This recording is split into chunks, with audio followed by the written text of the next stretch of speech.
আমার গেল মিছে বিকেল যে যায় তারি পিছে গো রেখো না বেঁধো না। চলো তাহলে এবার আমরা যাই।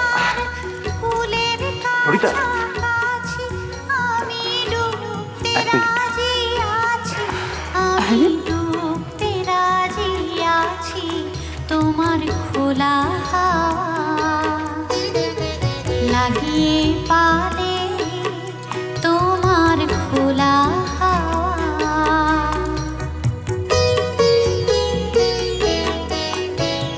মাঝির লাগিয়াছি জাগি সকল রাত্রি বেলা ঢেউগুলো যে আমায় নিয়ে করে কেবল খেলা।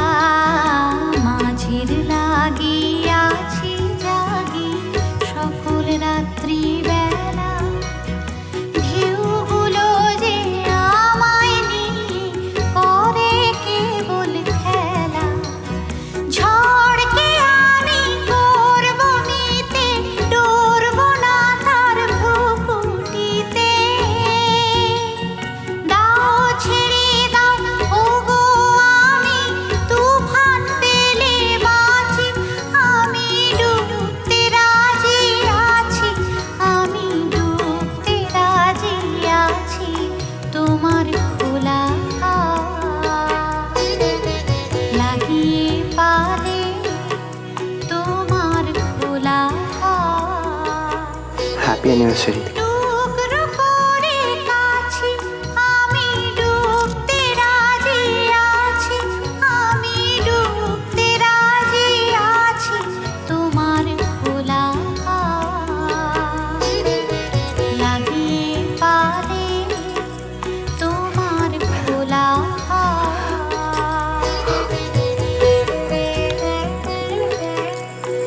এবার যাই। না,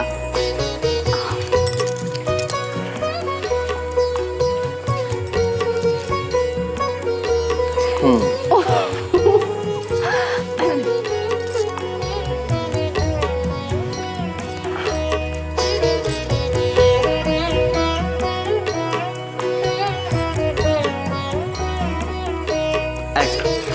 আরে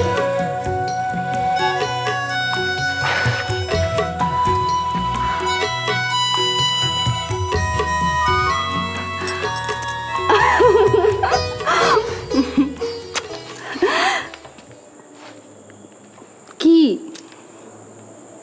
ঘরেই থাকবে নাকি, যাবে না? আমার অ্যানিভার্সারি, আমি আমার বউকে নিয়ে ঘরে যতক্ষণ ইচ্ছে থাকতে পারি, কোনো প্রবলেম আছে? আর ঘরে থেকে আমরা কি করব?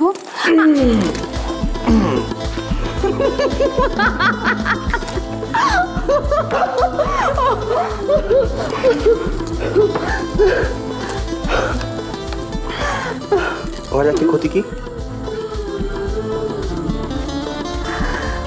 খুব স্মার্ট হয়ে গেছে দেখছি। স্মার্ট না হয়ে অপশন আছে? তোমার তো আবার ক্যাবলা ছেলে পছন্দ না।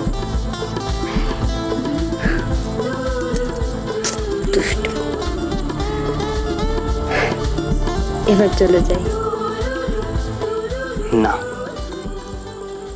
এখন আমরা ছোদার ঘরে যাব, ওদিকে দেখতে হবে তো কি অবস্থা।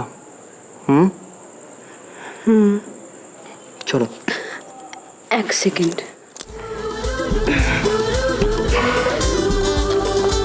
এদিকে এসো।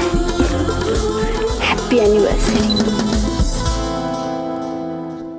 ভালো করে খা, কোনটা কোনটা ভালো হয়েছে বলিস তো। হ্যাঁ রে, মাথায় আবার কোনো বদ খেয়াল আসছে না তো? ও মনি, হ্যাঁ রে? শোনো না, বলছি আমি ইয়েতে ওই ওকে রে, ও কখন এসছে না, কিছু? না, না ও কি খাবি না? ও তো কিছু খাবে না বলছে, তো ওই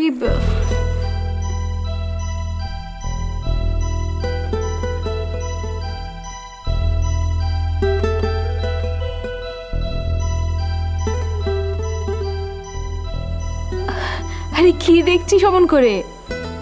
ও লাবণ্য, ললিতার বোন। লাবণ্য, ও আমার ছেলে কমল। হাই। হ্যালো। হ্যাঁ জানিস তো লাবণ্য, কমলদা না খেলাধুলায় খুব ভালো, কলেজে একদম চ্যাম্পিয়ন। আর খেলার জন্য তো কমলদা চাকরিও পেয়ে গেছে। আমিও বড় হয়ে প্লেয়ার হব। আমি পড়াশোনা করতে চাই না, আমি শুধু খেলতে চাই।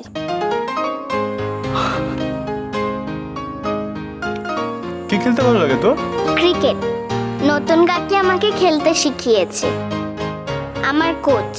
আগে তো আমি আর নতুন কাকি রোজ প্র্যাকটিস করতাম। আর নতুন কাকি আমাকে এটাও বলেছে যে নতুন কাকি আমাকে খুব ভালো একজন ক্রিকেট প্লেয়ার বানিয়ে দেবে। ও তো দিদির কথা বলছে। তবে দিদি আর ক্রিকেট? নাটের গুরু তোমার দিদি। আমরা তো রোজ বাউন্ডারি আর ওভার বাউন্ডারি মারি। শুনলি তো? আর পাড়ার লোকেরা আমাদের বাড়িতে এসে সবসময় অভিযোগ করে যে তাদের জানলার কাঁচ ভেঙে দিয়েছে, তাদের গাড়ির কাঁচ ভেঙে দিয়েছে। ধুর ছাড়ো তো, ওরকম একটু আধু হয়। নতুন কাকি আমাকে বলেছে যে ছোটবেলায় না সচিন তেন্ডুলকার ওরকম করতো, বুঝেছো? দেখলি কমলদা, আমাদের বৌদি কি ভালো কোচ। বাবা, দিদির চেলাটা তো বেশ ভালোই হয়েছে। তবে এতদিন ধরে তো খেলছিস, বল তোদের আছে কুর্চির মতন এইরকম একটা শিষ্য আছে? একটাও নেই।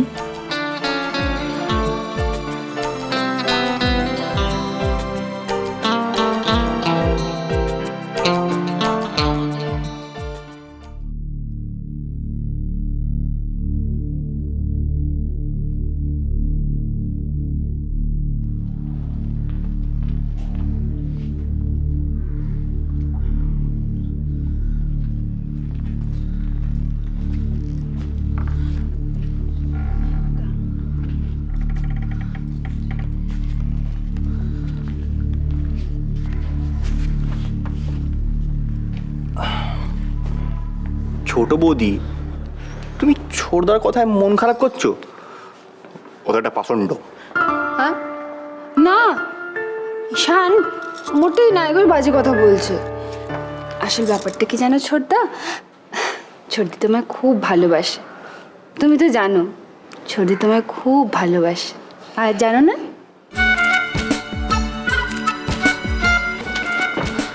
আরে আরে বাবা, ঠিক আছে ঠিক আছে, আমি ছোটদি ভাইকে বলে দিচ্ছি। ছোটদি ভাই কথা দেবে যে পরের বার যখন ছোটদি ভাই প্রেগনেন্ট হবে সবার আগে তোমাকেই জানাবে, সবার আগে। আরে তার থেকেও বেটার আইডিয়া আছে ললিতা আমার কাছে। ছোটদি ভাই দোলন যখন নেক্সট টাইম প্রেগনেন্ট হবে, ডেলিভারি মানে বাচ্চা হয়ে যাওয়ার পরেও আমাদেরকে যেন না বলে যে দোলন প্রেগনেন্ট। আচ্ছা ঠিক আছে ঠিক আছে, অনেক হয়েছে, এবার চলো সবাই, চ চ না আমি যাবো। এই ছোটদা মেকআপ, মানে মেকআপ প্লিজ, আজকে আমাদের অ্যানিভার্সারি, তুই কি আমার ভালো লাগছে না, আমি যাবো না। বাবা। এই ছোটদা তুই কি রে, তুই আমাকে বলিস বউ রাখলে আমি বুঝতে পারি না, তুই নিজে কি? আরে বাবা, এটা ইমনের পক্ষে শুধু সম্ভব। কত বড় ইডিয়েট বলো তো আমার এই ভাইটা, হ্যাঁ বুঝতেই পারলো না যে ওর বউ প্রেগনেন্ট। ইস, আমি কিন্তু তোমায় খুব স্মার্ট ভাবতাম। আমি স্মার্ট, কিন্তু আমি কি করে জানবো যে দোলন প্রেগনেন্ট? হ্যাঁ, দোলন কি কোনোদিন আমাকে বলেছে যে ও প্রেগনেন্ট? কিভাবে বুঝবো? হ্যাঁ কিভাবে? আরে বাবা, সব কথা কি তোকে বলে দিতে হবে নাকি? তুই দেখো কিছু বুঝতে পারিসনি? না না, আমি তো শুধু দেখছি যে এরকম হাতির মতন খাচ্ছে এত এত আর মোটা হয়ে যাচ্ছে। এটা